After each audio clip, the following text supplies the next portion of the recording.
Sometimes vulnerable adults become the victims of financial abuse.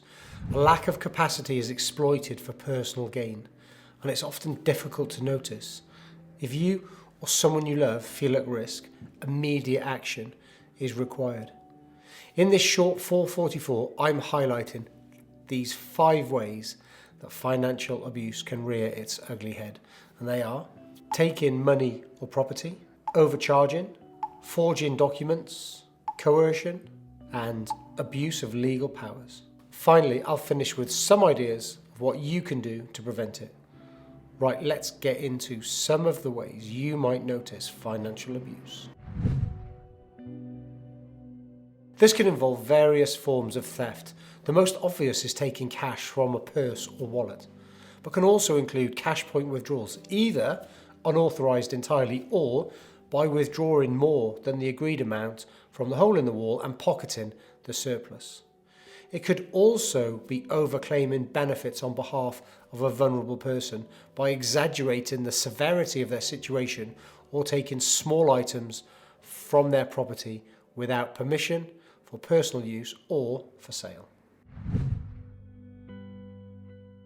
One common form of financial abuse is when individuals are asked to pay exorbitant amounts of money for simple tasks, such as gardening or basic property maintenance.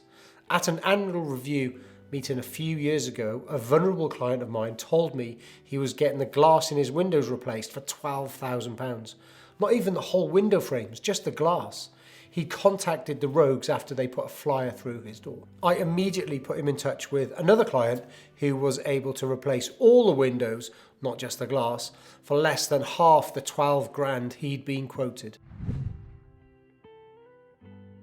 Fraudsters may resort to forging someone's signature on important documents such as cheques or wills.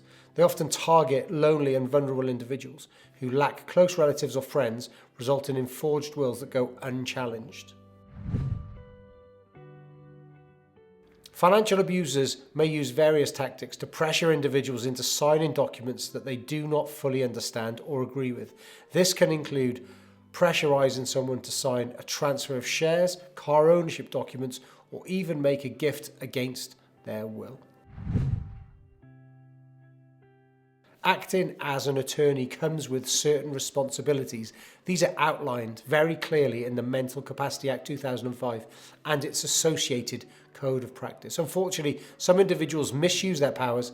This can include misusing a donor's money, mixing funds in bank accounts, borrowing money, or making large gifts or property transfers without the proper authority from the court of protection. These actions are considered financial abuse and can cause significant harm to the vulnerable individual. So what should the victims of financial abuse do? Well, the first point to note is that the victims of financial abuse are often reluctant to take action. They feel shame after being exploited or fear losing care and support packages. If you or someone you know believes they have been a victim of financial abuse, consider contacting the police, adult social care, or the Office of the Public Guardian, who may initiate their own investigations. Remember, it's better to question everything. Helpers will invariably welcome being questioned and having the opportunity to outline their intentions and explain their actions. Thank you for watching, and I'll see you in the next video.